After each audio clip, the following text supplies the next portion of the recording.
Every street's a boulevard in old New York. Every street's a highway full of green. Why, it's a thrill to shop on 34th Street or down in Union Square. I love the people you meet on Mulberry Street. Have you ever been there? Every street's a boulevard in old New York. So remember, and you'll never wear a frown. There's the east side, the west side, uptown and down. That's why I'm proud to be the mayor of this town. And with that, thank you. I'd like to welcome you to the Chelsea Hotel, which we're standing in front of, one of the most distinguished structures in all of New York, and it takes its name from the area we're in. It's really a center of creativity. You might equate it with Florence during the Renaissance. Some of the greatest talents of our time, of the 20th century, have stayed here. You'll notice the plaques here refer to Dylan Thomas, Brendan Behan, and Thomas Wolfe. In fact, Thomas Wolfe wrote "You Can't Go Home Again," or most of it, in this hotel, and both Brendan Behan and Dylan Thomas stayed here when they came to New York. They drank themselves to death at the White Horse Tavern on 11th Street in Hudson, and then they'd come and collapse here. Later on, they were buried from St. Luke's in the Field, which is down in Greenwich Village. And if you've been on our Greenwich Village tour, you've seen that particular church. Some of the other people who have stayed here were Charles James, the famous couturier, Lillian Russell, Diamond Jim Brady, who was her boyfriend, Mark Twain, Henri Cartier-Bresson, he's the man that does all the wonderful photographs. When he comes to New York, he stays here. Arthur Miller and his wife stay here when they're in New York. Janis Joplin did stay here, that's absolutely right. A lot of people, famous people in the rock field, have stayed here. But of course, you know, Sid Vicious was here.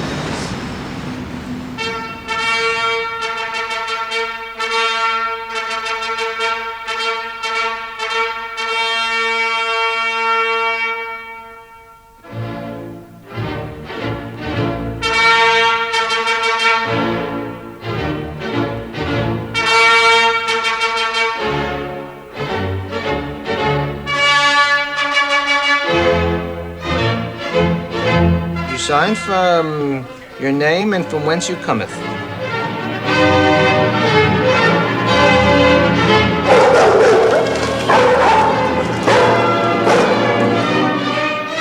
There are things that go on here that are very far from the norm. They just... I don't think that most people realize how strange it really is.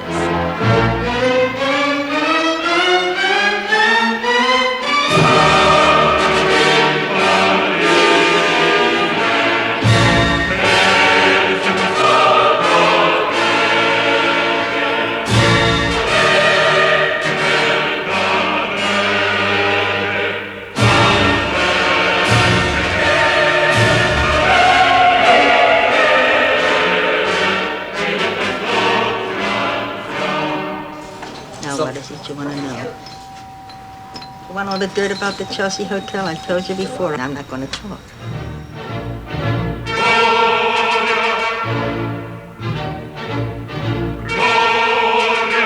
Chelsea's the only place to work. And if I don't say that, I won't be working here much longer.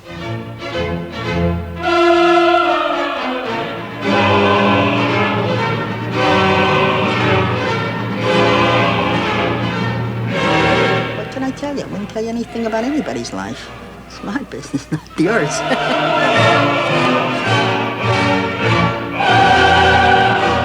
Good to have you here at the Chelsea, and welcome aboard.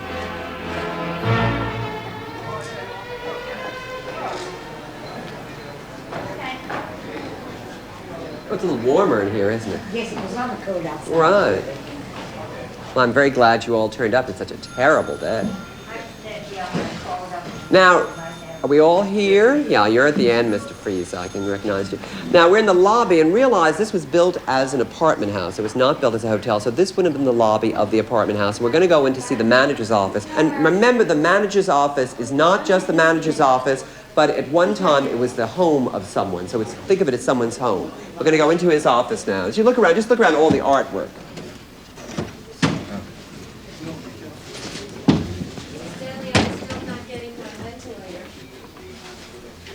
Now, I'm going to walk over here. Here's Stanley Bard, the manager. Sorry, Mr. Bard, to interrupt you. That's okay. Okay, How are you? very well. Nice to see you again. Pleasure to see you. Thank you. Now, why don't you all come in here, sort of cluster around here so you can see the office. Is everybody in here? Everyone who's my group? I don't want to lose anybody. Okay, now, you see this is Mr. Bard's office, and they put up a partition here, but this would have been a parlor, front parlor, reception room for someone's home. You notice? What is RTA? My job never ends. I have an open line connection to the hotel 24 hours. I wanted it that way because I could keep in touch with the hotel 24 hours and I know what's happening. I believe in flexibility in management. And I never believed in tight policy making. I rather gear my policy making to fit the needs of the individual. Suddenly a big bullfrog hopped out of the water and sat down on a log beside him.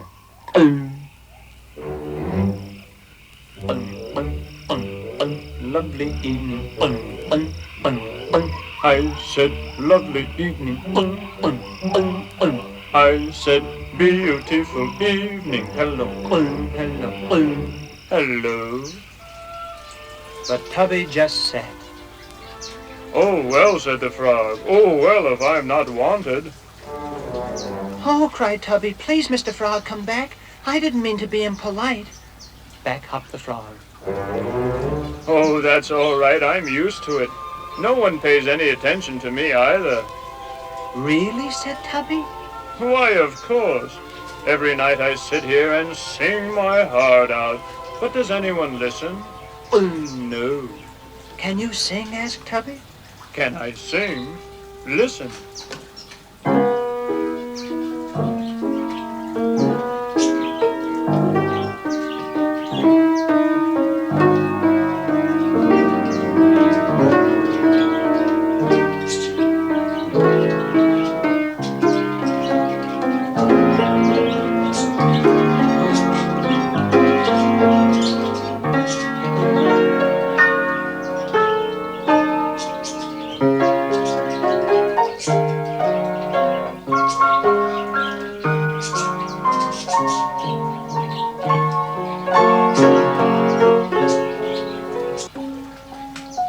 I moved to this hotel 24 years ago because I got tired of walking 8 flights every night in my tenement.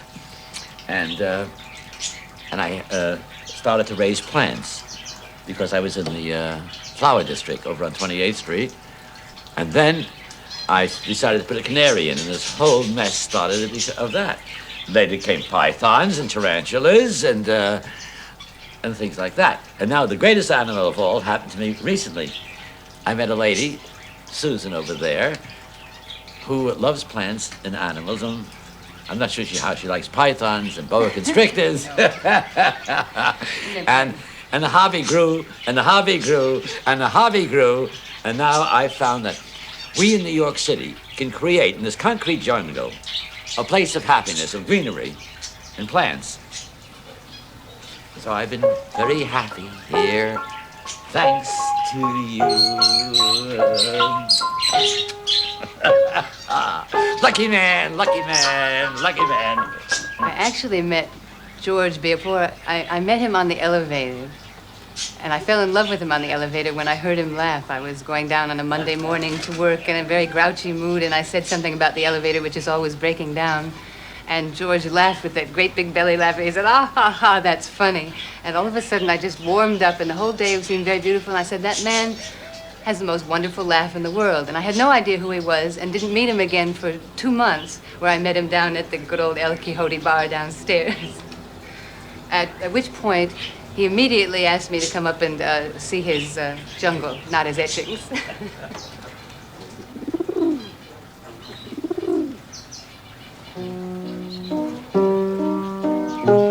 My biggest theatrical success in New York was a story about a cockroach and an alley cat, Mehitable, and here she is. You see, Mehitable is always being scolded by Archie the cockroach because he wants her to turn into a nice, tame house cat. And Mehitable says, oh, Archie, why do I want to be a tame house cat? And I have my problems, and I don't try to change you. Why do you try to change me? He said, don't change me, Archie. And this is the story of my life and all of our lives. Everyone's always trying to change us. And Hannibal sings, my youth I shall never forget. And there's nothing I really regret.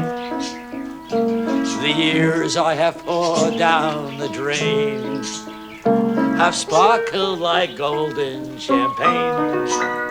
I don't care to dance with a king, but with any old beggar I'll sing. I'll dance in the sun or the shade to any old tune that is played. It's cheerio, my deario, prance and pirouette. It's cheerio, my deario, there's life in me yet. Touche gay, touche gay, touche gay, touche gay, touche gay, touche gay, touche gay. I'll sing all my troubles away. Well, the very first time I ever came here, I think I only stayed 5 days, and there was a robbery and a fire and a murder.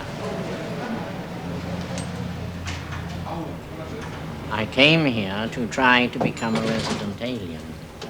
That's my fundamental object. I've had my photograph taken, and I filled in the forms, and now I can't do any more except wait. All people who come back to England from America, the first thing they say is, it's more like the movies than you'd ever dream. And it is. What made you change your mind? Well, the moment I saw New York, I wanted it. Apart from the beauty of the place, in New York there are no strangers. People warned me that I would be robbed with violence, and I don't know whether this is so or not. But I can safely say that all the people who are not hitting you over the head are your friends. They talk to you in the street. They turn back, having passed you, in order to say, welcome to America. Can't ask for more than that. First of all, I unpack. And I unpack quickly because almost all my luggage is bottles. It's bottles of witch hazel, and it's bottles of peroxide, and it's bottles of this, that, and the other. And one is terrified that they will have broken. Most of all, one is terrified that the dye with which I do my hair will have broken. In that case, everything in the suitcase will be bright purple. Forever. Style, as I would define it, is never, of course, elegance. It is simply an idiom which arises spontaneously from you, and everybody has an individuality. And all you have to do is to learn how to present it, because you've nothing else to give the world which no one else can give, except yourself.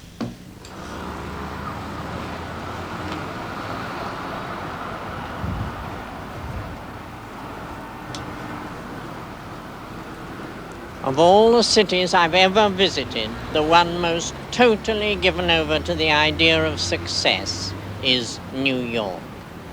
All those people down there are either hurrying or sauntering toward what they call the big time. And if my voice were loud enough, I would now shout down to them to explain that all they need is to have a lifestyle of their very own. And it's appropriate that I should be standing on this balcony to discuss this matter, because this is the hotel where the great stylists have lived. Also, when Brendan Behan stayed here, he was rather outrageous. I don't know if anybody knows who he was. He wrote a play called The Borstal Boy, and he was rather a drunk, so they say. And he used to stand in the halls and holler up through the staircases. He used to like to hear the echo of the hollering. And love to hear the echoes. I guess you could probably hear, hello there, that kind of thing. This is one of the tenants coming down. And he also had a habit of chasing chambermaids, I understand. He was a rather licentious man, and finally got to the point that all the chambermaids, when they were going to straighten up his room, they made sure that he was completely dressed. They got him sort of a bit of an exhibitionist. Well, I don't know what to say, except I absolutely must decline to dance in the streets for Gertrude Stein. And as for Alice B. chocolates, I'd sooner Shakespeare and a great big box of chocolates. She said when she was dying, what is the answer? But then she said, what is the question? I will give you a golden ball to hop with the children in the hall. If you'll marry, marry, marry, marry, if you'll marry me. I will give you the keys of my chest and all the money that I possess. If you'll marry, marry, marry, marry, if you'll marry me. Brendan was in New York, was being thrown out of one hotel after another, and just wasn't able to write. And Bernard, who I have known from other writers and from other poets, called me up and said, Stanley, I wonder if you can help me out. We have a real problem with Brendan Behan. I'm sure you're aware of what's happening with him in his life. And I said, I really am.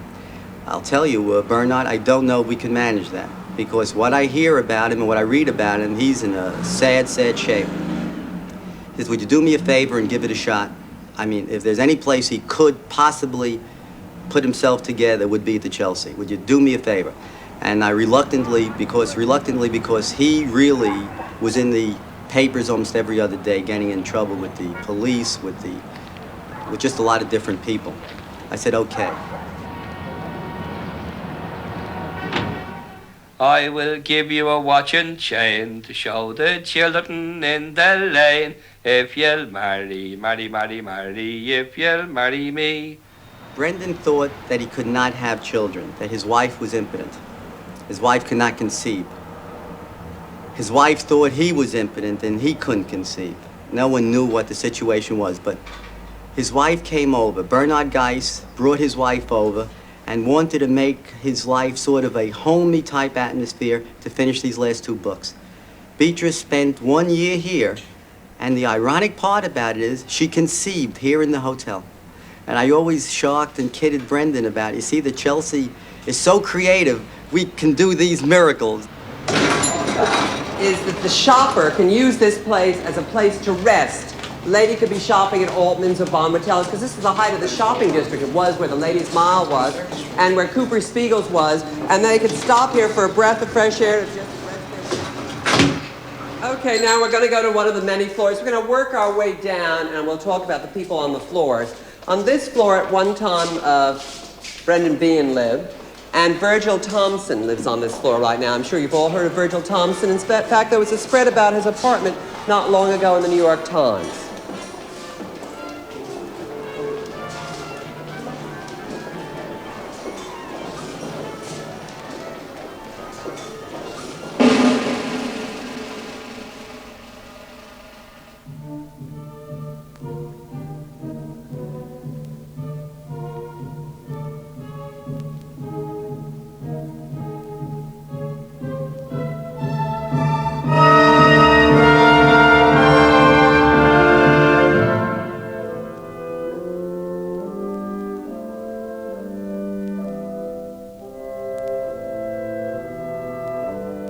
Well, I write music here, or somewhere else if I happen to be traveling.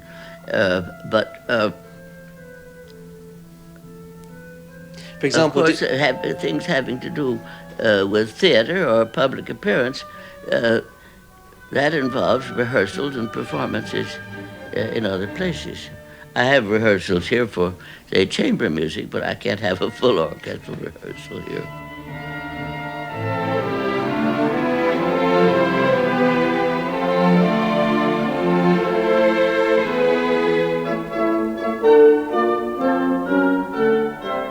It's a photograph of Gertrude Stein taken in Florence, I think. Alice Toklas gave it to me some years ago. I knew Gertrude Stein for 20 years and Alice for 40.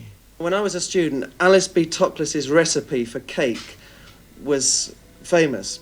Oh, you mean the marijuana brownies. Well, there's another recipe that came out in the English edition of her cookbook, which was suppressed in America, for hashish fudge. But of course, hashish is normally eaten with chocolate, and the classical pot smokers all eat a chocolate with each cigarette. Did you ever eat Alice B. Toklas's cookies? No, I don't think she ever made them. I think she put it in for fun.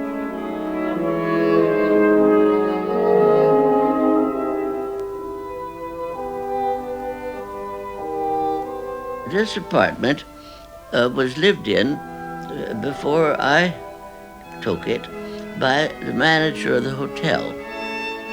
And he had been careful about the flat and hadn't had the woodwork painted over. This is the original woodwork and the mantelpieces and the built-in bookcases and all that. Well, it's period stuff and it's very, very handsome.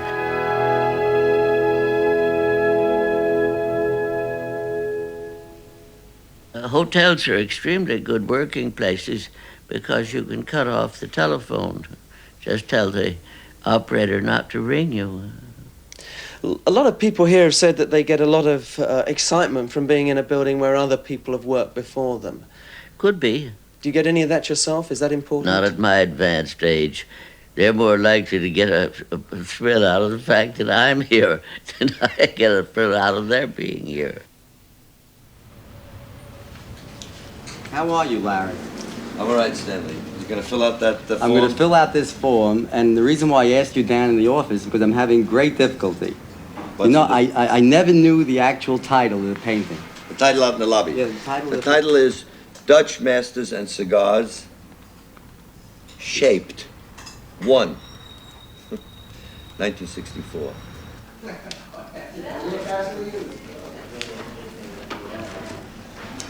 Okay, I see the signature, Larry. Yeah. Well, I see Dutch Masters. No, Dutch Masters is not a signature. My name is but Larry I saw Rivers. Rivers. Oh, here. Where? You're blind.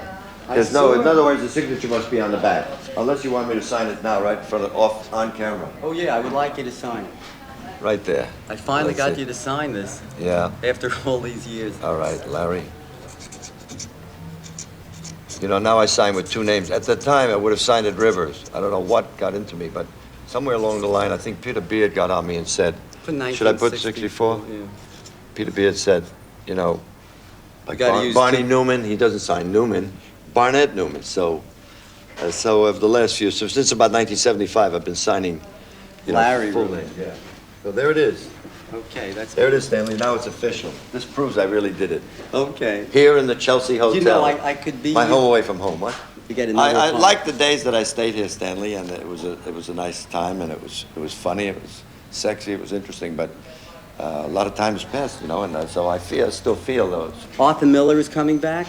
Viva is back now. You remember Viva? You certainly remember right Viva. there in that chair, she was breastfeeding her child, and there was a commotion that I had to grab her into the office. Why, somebody objected to it? Yes, breastfeeding was not permitted in those days. That's what I mean. A lot of people think that the Chelsea is full of freaks. It actually, at the point that I was here, had a very kind of substantial conservative element in this hotel, mixed with the Bohemian. It was the avant-garde. Right? The Chelsea was the avant-garde, the forefront of every kind of creative. Why do you think it all took place? Because cheap rooms, no? Cheap rooms, fun people. Fun people. You were a liberal. Flexible management. That's what I meant.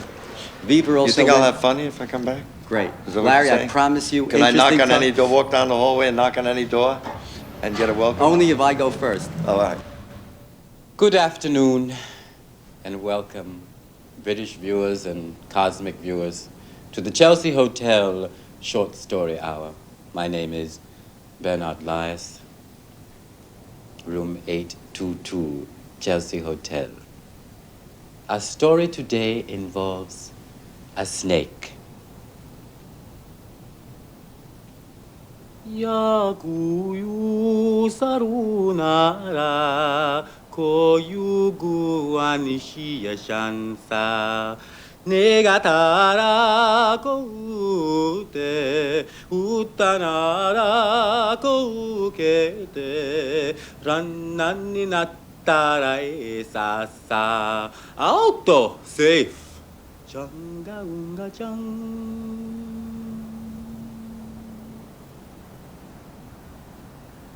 Once upon a time, a snake descended to the earth from the heavens.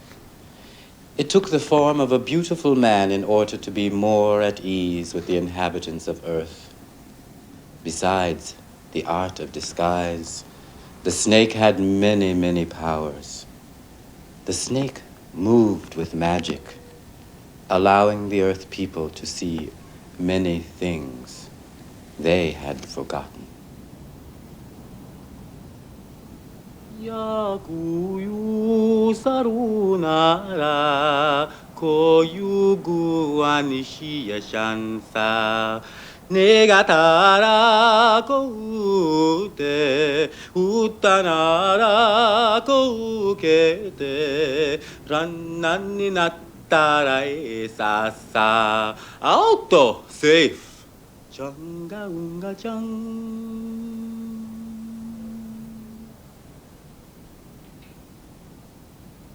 I think that myself being a dancer, that I'm probably the sum total of all the teachers and other dancers that have made definite influences on me.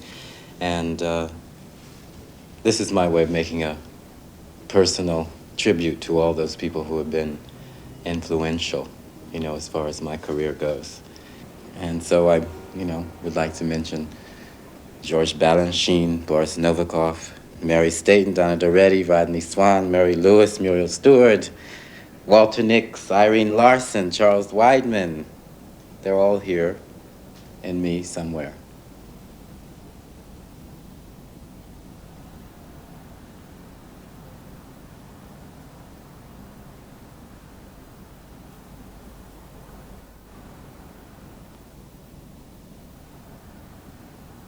And on this floor at one time, Oscar Wilde stayed here. Now, he didn't live here, of course. He just stayed here when he was visiting. Come along. I have a wonderful story about Oscar Wilde. When Oscar Wilde was going through customs, American customs, someone asked him, what did he have to declare? He said, I have nothing to declare but my genius.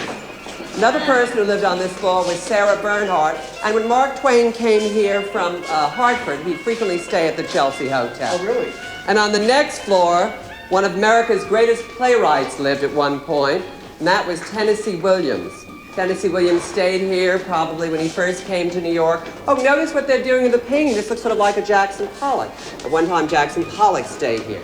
So all the immortals of the 20th century at one time or another have probably stayed at the Chelsea.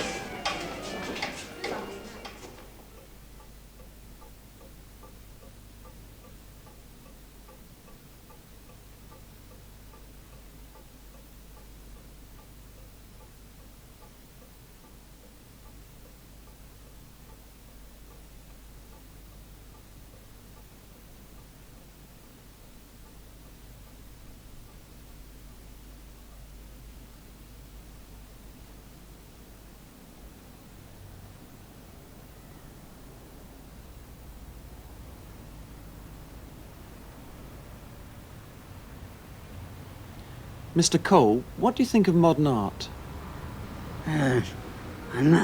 Modern art's gone. No more modern art. What's wrong with modern art? What's wrong with modern art? Everything.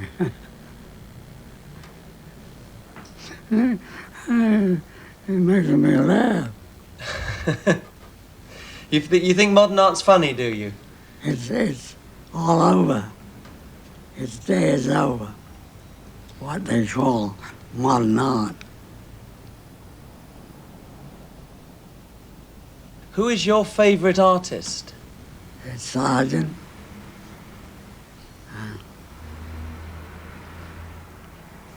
But I'm so old that I don't care really about any art. How old are you? 104.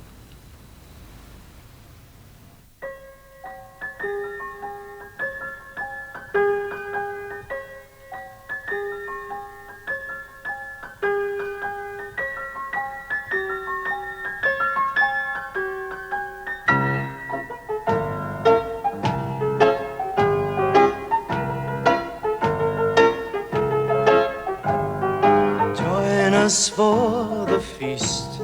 New York is a Sunday brunch. East, young man, go east. We're having a Sunday brunch.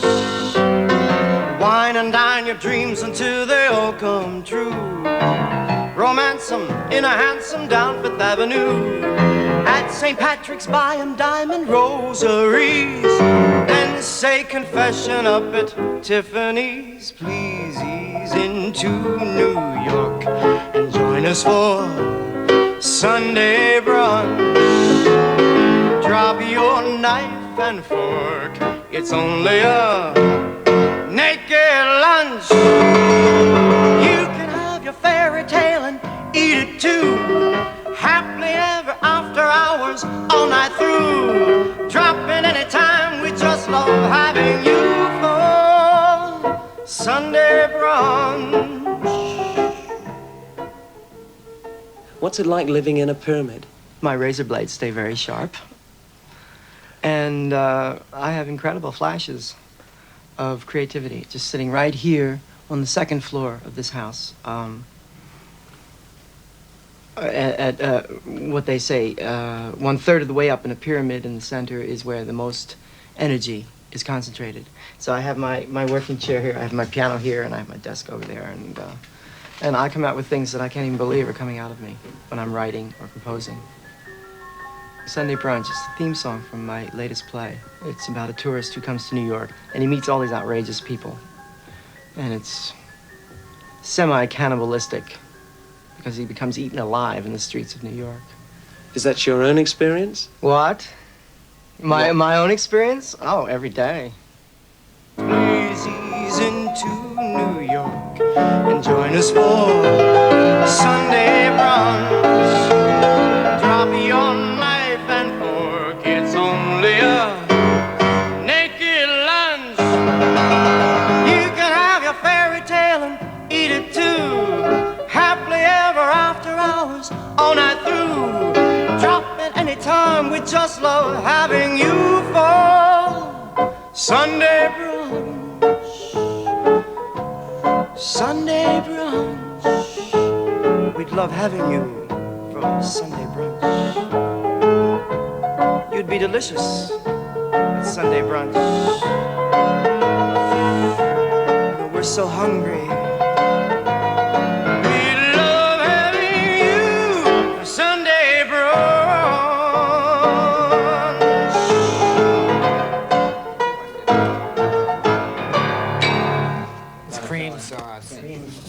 Come on, you and your mustard. So don't you know the color between mustard and cream?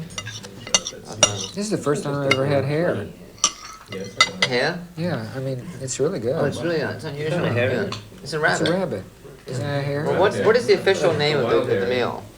Well, it's supposed to be lapin moutarde, but it's not a regular moutarde. There's a lot more cream than there is. Where'd you find a rabbit? That place on Baker Street, corner of Baker Street. And on this floor, this is where Andy Warhol made his immortal classic, The Chelsea Girls. You know, Andy Warhol was originally a woman shoe illustrator who worked for Bonwitz, and then he painted some tomato soup cans, went on to fame and fortune and glory. Watch your step, a man here is trying to make repairs. I think there's a little wet paint. You know, Bill's favorite food is Texan food, though. He was talking to me yesterday. You like that food a lot. Chili. Well, I do like that kind of food. I wouldn't say. But not chili. The chicken fried steaks. No, stuff like not that. not what chili, chicken but sort of. I have one the other night. We all have one. What is a chicken? What is a chicken fried steak? And on the next floor, we're going to see the apartment where William Burroughs wrote Naked Lunch. Naked Lunch was quite an important seminal writing. When the first time it came out, it was considered very, very scandalous. Today, a book like that is really sort of hardly raises a blush on the cheek of your aunt from Dubuque, as they'd say in the New Yorker.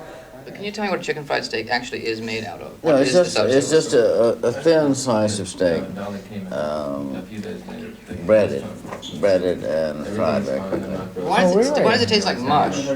Well, it depends on what they start with, how it tastes. Oh, right. What I particularly like is the biscuits and gravy. Right. Gee, I never had a chicken fried steak. That sounds like a great We can go to the Alamo idea. Cafe anytime you want. Really? And it's actually a steak? Yeah, all these guys. It's not really a steak, it's sort of a tenderized steak. It's Oh, really? kind of one of those No, they give you a big chicken fried steak and a big thing of mashed potatoes and a big thing of some kind of beans or peas and stuff. Oh, that you sounds sort of really slop it up great. with a spoon and stuff. Well, mashed potato and beans are my favorite. So. But you can eat those steaks, but they're very sort of... So we're right in the middle of dinner now. It's pretty... Tension here is pretty weird. Andy Warhol is wearing a pair of headphones, which he brought with him and hasn't taken off since he sat down. William Burroughs is looking fairly relaxed. He's wearing a beautiful pearl gray suit, and Warhol is telling him that he is the best-dressed man in New York, and he admires his look more than anyone else's. Burroughs, slightly bemused perhaps by this kind of chic approach, has given Warhol a copy of his new book, Cities of the Red Night, a proof copy. What? Wait, can you do drawings? Oh, yes, sure. And has just drawn, signed in it, and drawn a painting. Warhol is telling Burroughs that he should be a painter. Oh, my God. Oh, more on this side. Right here. Go on. No. Oh, my God. There we are. Thanks a lot. You're so lucky. How great. I'll get back to you in a few minutes to let you know what else is going on. Oh, tell Henry to come. He says the darndest thing. Tell him it's really fun. It's so much fun here. It's a wonderful time. Maybe he'll think Victor's Pity. What do I find? Oh, healthy balance on the credit side.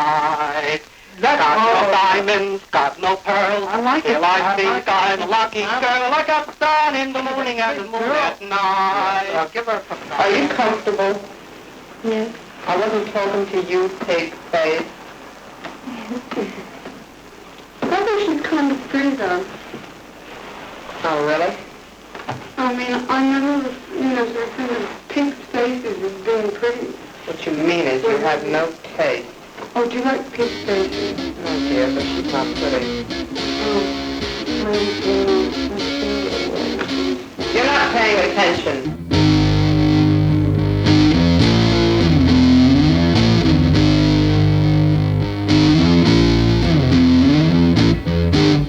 Here's room 506.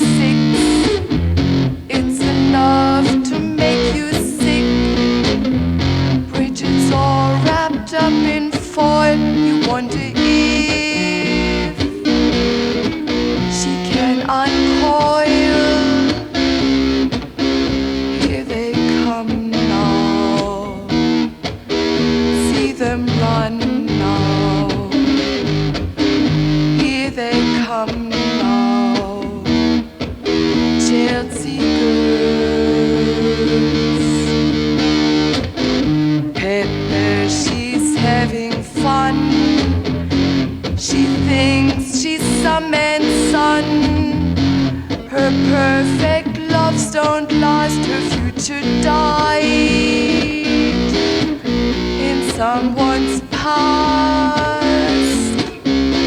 Here they come now. See them run now. Here they come now. Chelsea girls.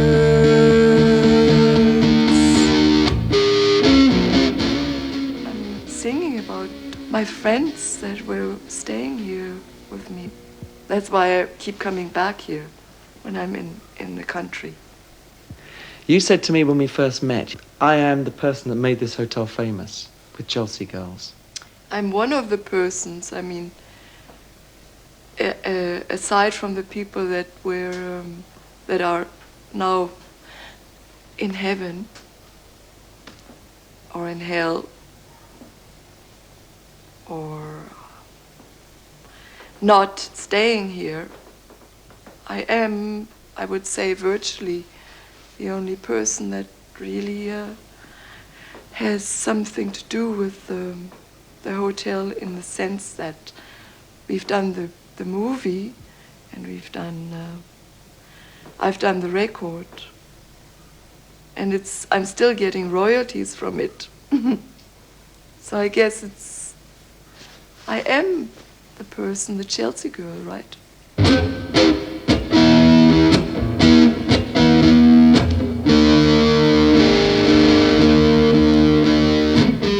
Drop Archie's in a fix.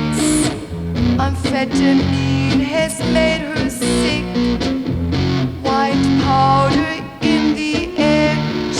got no bones and can't be scared.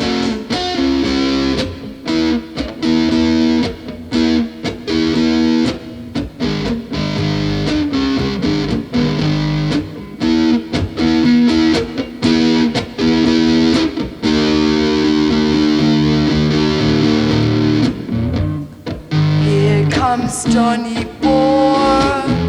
He collapsed on the floor. They shot him up with milk, and when he died, sold him for silk.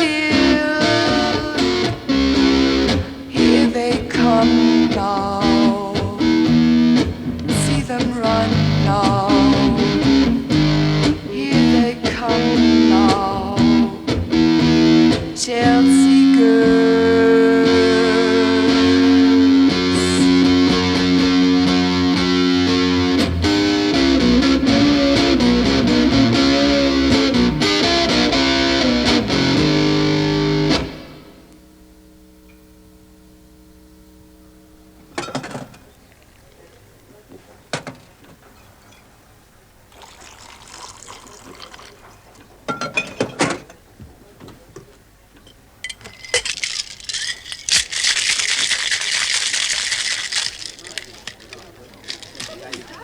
Well, there were always seemed to be rivaling groups of alchemists and magicians, as I recall. I mean, at one point there was a 15th century alchemical manuscript that Jacques Stern had that somehow was stolen or misplaced. And I mean, there was a point where everyone was casting spells on everybody else and throwing the tarot before they left their room to find out. Oh, it was hysterical. And the magicians denouncing one.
Exciting because that's what Arthur Clarke wrote in the year 2001.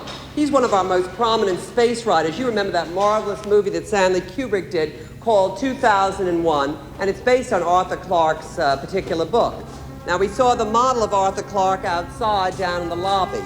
You remember the little figure floating in space.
fabulous.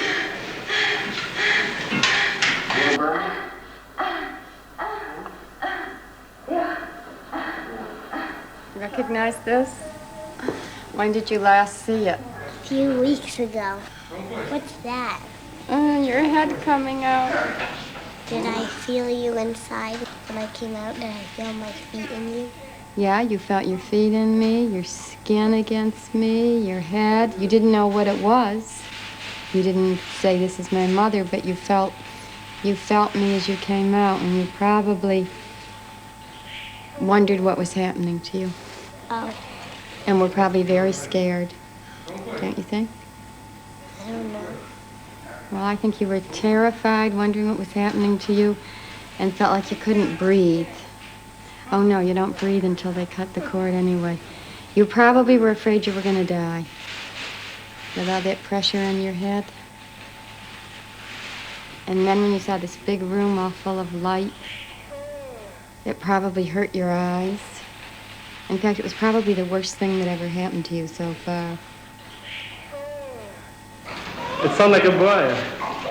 Miss Ladair, you got yourself a little girl, baby. Oh, look at the way he's treating you. Isn't it awful? Isn't it just awful? How did you turn out to be so unneurotic after an introduction into the world like that? Look at the way he's treating you. Isn't that disgusting? God, look at that. From being in the womb to being thrown up in the air like a fish. Just like that, and then tossed onto somebody's body. Isn't that awful? Yeah, beautiful. We bought this Sony Portapack, and I happened to be pregnant at the time, so it turned into a whole idea of filming the pregnancy, the birth, and Alexandra's life, plus the life of the parents, as sort of a social document. But I thought it would be interesting to be able to look back and actually, especially for her, to be able to look back and see herself being born, see herself growing up, see her parents' arguments, see where she lived, and so on and so forth. And besides, it's been fun doing. I'm just thinking it must be quite strange for you to see yourself being born, Alex. It's funny for me to look at photos of me when I was a little boy. What's it like actually seeing yourself being born? Doesn't look like me. I don't know. It seems boring now, because I don't remember what it was like when I first saw it. But have you enjoyed doing all this videotaping with your dad? Yes. Which is your favourite piece of videotape that he's done?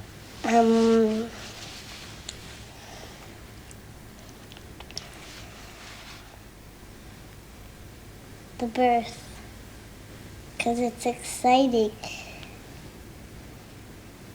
and it's fun to watch, because you see all you and how you were born and everything.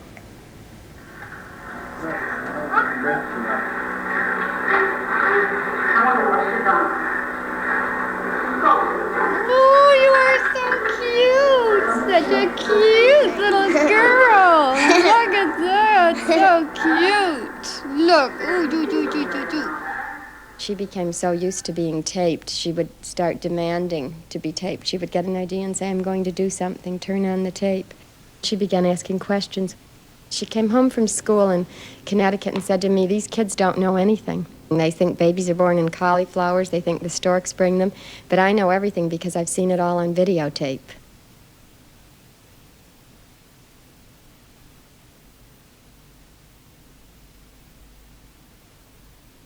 You know, you're going to ask me if I don't think I've dramatized. Well, that's what my mother accuses me of. When she looked at the tape of the birth, she said, oh, stop dramatizing. Oh, stop dramatizing. But I never felt like I was dramatizing any more than I would feel... What's dramatizing mean? Making more out of something than it is. Oh. Heightening it, like you know how Barbara Steele talks? Oh, I had a perfectly horrendous day. You can't imagine what happened to me. That's called dramatizing. Oh. I never felt that I was dramatizing any more than I ordinarily do, being an actress, after all. I've always been a rather self-dramatic. Though it's other people who say you're dramatizing. To me, I always seem to be telling a story exactly the way it happened or expressing. I think it's not that I'm dramatizing, I think it's that everyone else is depressed and repressed and constipated. Everyone else gets no fun out of life, maybe. But, so I seem to be dramatizing when in reality I'm merely reacting to an incredible world that I can't believe.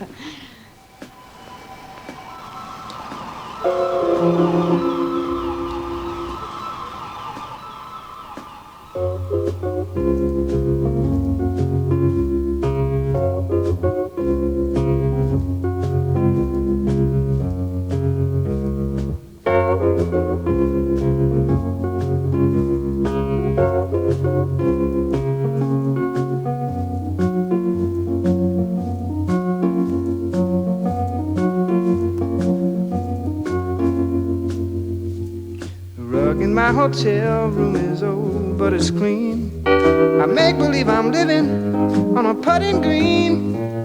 My door has got a lock, only I have the key. I keep it in my pocket like a treasure. Oh, the stories they tell. Oh, of the dream hotel. Oh, stories they tell. Oh, the dream hotel.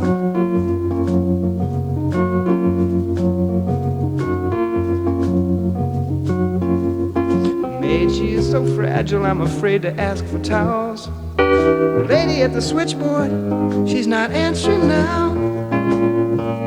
The playwright down the hall, he just turned 83. Swears that every moment is a pleasure. Oh, the stories they tell. Oh, of the dream hotel. Oh, the stories they tell. Oh, of the dream hotel.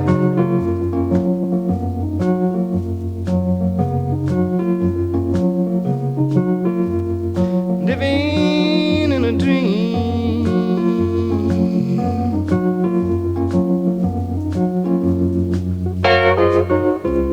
The stories we tell.